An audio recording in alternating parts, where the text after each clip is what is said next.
तो भैया लोगन का भाव बा देखी। हमरे पांडे साहब के जब लड़का हुई तो का गाना बजी अपना सबके सुनावत आनी हम, और ध्यान से सुनी है अपना सब।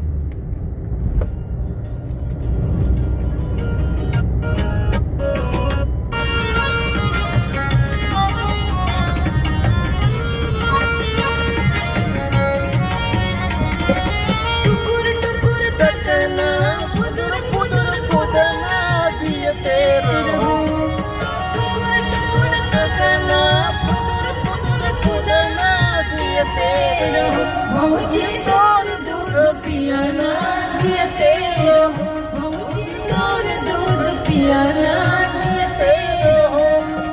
टुकुर टुकुर तकाना फुदुर फुदुर खुदाना जियते रहो, टुकुर टुकुर तकाना नया समाचार में हो जियते रहो, भौजी तोर दूध पियाना जियते रहो, भौजी तोर दूध पियाना जियते रहो।